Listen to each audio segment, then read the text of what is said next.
जय श्री सीताराम, जय श्री राधे श्याम। एकादशी व्रत की महिमा।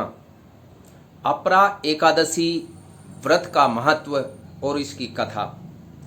23 मई को अपरा एकादशी का पर्व है, जो हिंदू धर्म में अत्यंत पुण्यदायी माना जाता है। यह एकादशी ज्येष्ठ मास के कृष्ण पक्ष में आती है और इसे अपरा अर्थात जिसका पुण्य कभी क्षीण न हो कहा जाता है। इस दिन व्रत रखने से व्यक्ति को पापों से मुक्ति मिलती है और अपार पुण्य की प्राप्ति होती है। यह व्रत विशेष रूप से उन लोगों के लिए महत्वपूर्ण माना जाता है जो मोक्ष, शांति और जीवन में सुधार की कामना करते हैं। अपरा एकादशी की पूजा विधि। अपरा एकादशी की पूजा विधि में प्रातः स्नान करके व्रत का संकल्प लिया जाता है। घर या मंदिर में भगवान विष्णु की प्रतिमा का गंगा जल से अभिषेक कर पीले फूल, तुलसी दल, धूप, दीप और नैवेद्य अर्पित किया जाता है। व्रती दिन भर उपवास रखता है और ओम नमो भगवते वासुदेवाय मंत्र का जाप करता है। रात्रि में जागरण और विष्णु सहस्रनाम का पाठ करने का विशेष महत्व है। अगले दिन द्वादशी को व्रत का पारण कर ब्राह्मणों को भोजन और दान देना चाहिए। अपरा एकादशी व्रत का पाठ। श्री गणेशाय नमः, श्री हरिये नमः, श्री विष्णवे नमः, श्री गुरुभ्यो नमः, श्री कृष्णाय नमः। अब हम ज्येष्ठ मास के कृष्ण पक्ष की अपरा एकादशी की पावन कथा का श्रवण करने जा रहे हैं। इस व्रत का महात्म्य श्री कृष्ण ने धर्मराज युधिष्ठिर को बताया था। आइए भक्ति भाव से कथा श्रवण करें। कथा प्रारंभ।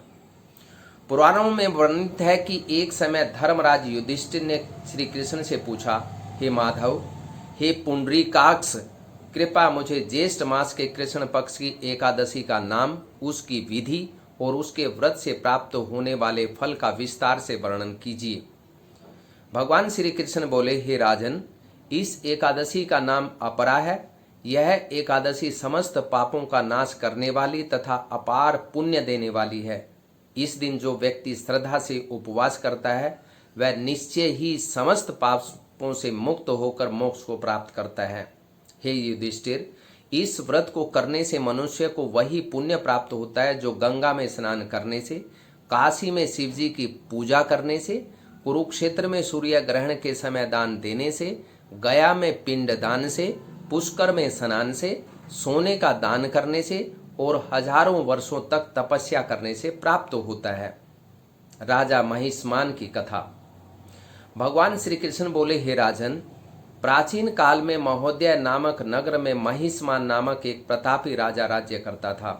वह सत्यवादी, धर्मनिष्ठ, प्रजापालक और दानी राजा था, परंतु पूर्व जन्म के पापों के कारण उसके जीवन में अचानक अत्यंत दुखद समय आ गया।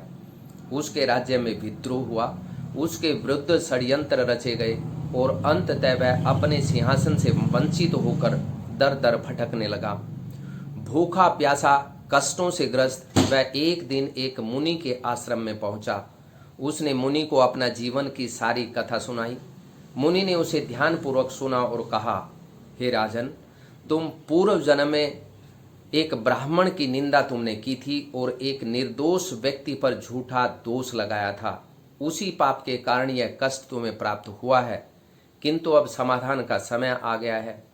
यदि तुम श्रद्धा और नियम पूर्वक ज्येष्ठ कृष्ण पक्ष की अपरा एकादशी का व्रत करोगे तो तुम्हारे समस्त पाप नष्ट हो जाएंगे। राजा महिष्मान ने मुनि के वचनों का पालन करते हुए विधि पूर्वक व्रत किया, उपवास, जप, ध्यान और रात्रि जागरण किया। व्रत के प्रभाव से उसके समस्त पाप नष्ट हो गए और वह पुनः यश, वैभव और सुख संपन्नता प्राप्त कर अपने राज्य को लौटा। अपरा एकादशी व्रत का फल। भगवान श्री कृष्ण ने कहा, जो व्यक्ति इस व्रत को करता है वह जीवन में कभी भी दरिद्रता, अपयश और दुख नहीं देखता। यह व्रत महापापों जैसे ब्राह्मण हत्या, झूठे आरोप, व्यभिचार, भ्रूण हत्या आदि का नाश करता है। व्रती को मृत्यु के उपरांत यमलोक की यातना नहीं सहनी पड़ती, बल्कि वह सीधे भगवान विष्णु के परम धाम को प्राप्त करता है। व्रत विधि। दशमी के दिन एक बार सात्विक भोजन लें और व्रत का संकल्प करें। एकादशी को प्रातः स्नान कर भगवान विष्णु का पूजन करें। दिन भर उपवास, भजन, जप, पाठ करें। रात्रि को जागरण करें। द्वादशी को ब्राह्मणों को भोजन और दान देकर व्रत का पारण करें। इस प्रकार हे राजन, यह अपरा एकादशी का व्रत अति पुण्यदायक, पापों का नाश करने वाला और विष्णु लोक की प्राप्ति कराने वाला है। जो इस व्रत को करता है उसका जीवन शुद्ध होता है, चित्त निर्मल होता है और अंत में उसे श्री हरि के शरणों की प्राप्ति होती है। सर्वे भवन्तु सुखिनः, सर्वे सन्तु निरामया, सर्वे भद्राणि पश्यन्तु, मां कश्चित् दुख भाग् भवेत्। इति श्री पद्म पुराणे अपरा एकादशी व्रत कथा संपूर्णम। हरिओम, श्री सीताराम। आपको यह कथा कैसी लगी कमेंट करके बताएं। वीडियो अच्छी लगी हो तो चैनल को सब्सक्राइब करें और ज़्यादा से ज़्यादा शेयर करना कतई ना भूलें।